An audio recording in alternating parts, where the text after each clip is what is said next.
Production side, I love. I like the responsibility. I've got broad shoulders. Bring it on, throw it on me, and let me take it live and see what we can do with a good team behind me, of course. It's a lot of pressure. I'm the creator and the organizer and the casting director and the music and the styling, but then I have to have a great partner to be sure all those tech cues are hit and that we deliver a beautiful product for any of my clients. Jan Strimpel's fashion world is not for the faint of heart. Oh yes, when I'm producing, it's like I'm a general. I have an army of people and they're different battalions doing different things simultaneously. I am General Jan, to your service. Before she was General Jan in the 80s and 90s, she was global model Jan. Fashion capitals, wow. Paris, of course, Milano, New York, LA, Hong Kong. I opened and closed a lot of shows around the world, which was a lot of fun, of course, to do. So it's great for a girl's ego. She's large and in charge in the fashion pressure cooker, pulling clothes 3 days before a major show. But that show isn't her next big assignment. When you hear that you have breast cancer, then my whole response to that is, okay, let me digest this thought first. In December, breast cancer was discovered in her lymph nodes. She had surgery to remove the cancer, then facing chemotherapy, one of many decisions to make. Was I going to wear a scarf? Was I going to wear a wig? And I thought, I get up in the morning and my days are so full. I don't have time for all of that. It didn't work for me. And I had this moment where I went, I have a mannequin. She's bald and she's beautiful. And it just gave me, I had this instant, boom, I'm going to do this bald. This rare gift, a mannequin mirroring Jan's body, helped her see what was possible. Just your mindset that you start every day with are all of the tools that you add to your toolbox of thought. That toolbox should be open, and you should allow new tools to come into it. Some of the tools that I didn't even know that were in my toolbox that helped me were that I had a mannequin done. How would I have ever correlated that to my cancer experience? I lost my mother to breast cancer, and I spoke with a woman during her care who said to me, the best way to look at this is as a visitor. If breast cancer is a visitor, her constant companion is Dan, her husband of 43 years. When we first met, if I got sick, she'd tell me to go into a room and just hide out until I got better. And if she got sick, she just ignored it.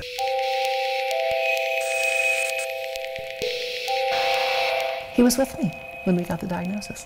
His reaction was calm, as mine was, and okay, a pragmatic and practical, what does it mean? What's the diagnosis? Let's get the next round of tests, and then we'll make decisions. He invested time, the time that I didn't have, to do a lot of the research to make me more comfortable with things. So that was a huge gift from Dan to me. I don't view this as unhappy times. I can get work done, projects done, and you can do your magic. Good. Our magic. Huh? Yeah, it's magic because I can't pronounce any of that stuff. Strimple finds laughter and humanity as she does her fashion work while the chemotherapy does its work. The nurses at Baylor care, and they are deeply invested in the patients that they are giving their chemotherapy treatments to. There's a lot of love in those chemotherapy joints. She thought she didn't have time for fear, but Dan did. He turned to me and he stopped me in my tracks and he said, Jan, he said, I would like to grow old with you. Could you please give it the worth that it's due? And that stopped me for him, and that he is just as invested in this as I am. Have you cried? I have not cried. I've teared, but I have not cried. And I've teared when Dan said that to me. I teared another time when this young woman that I have mentored, who lost her mother 2 years ago to breast cancer. When she learned of my diagnosis, I saw the fear for her. This is once a week, prognosis is good, and these are all the pre-medication and everything that you're going to get.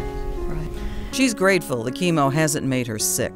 6 feet tall and bald, she's a walking model for breast cancer awareness, even in a grocery store parking lot. She was grocery shopping, and hi, how are you? Oh, I used to see you on television and used to come in and shop when I worked here. I don't work here anymore. And then she finally said, can I ask you a question? Because she's used to seeing my mane of red hair. And I said, certainly. And she said, is everything okay? everything is fine. I said I was diagnosed in the beginning of December with breast cancer, but it was caught early, which is the good news. She was there with a friend who was just diagnosed with breast cancer, who was in shopping. So I ended up standing and talking to the two of them for 30 minutes because her friend was scared to death about this next step. I think we need to bring it out of the closet. It needs to come out. It's like, yeah, you know what? I've got a port right here. I do. And it sometimes it itches, you know. And sometimes I want to say to the surgeon, why do you put a port right exactly where a woman's bra strap goes? Because if you're large busted, that would hurt. So. In less than 24 hours, she left chemo to produce a major fashion show in Fort Worth, benefiting cancer services with cancer survivors after working 17-hour days. Stay in the doorway itself, right? It's going to go into room 2. Yes, you got it, Cordell. Thanks, you guys. Yeah, reminder to smile and breathe. Eye contact's important. It makes you look the most confident and the most comfortable on stage. And audio, go. Right now, I'm nonstop with production. That's my world. This is a big deal for them. Some of them have walked more than once. They've been invited to walk and their journey to be shared with the audience. And they go to a fitting. That special team of hair and makeup people that give their time come in for those ladies and for those gentlemen that walk to be sure that they feel the most confidence. That day was not about any one of the models that were professional that walked. It was about every one of the survivors that walked. Every one of those walks was one step put before the other with joy, pride, exhilaration. It was powerful. We did it. We knocked it through the roof. We got an A+ today.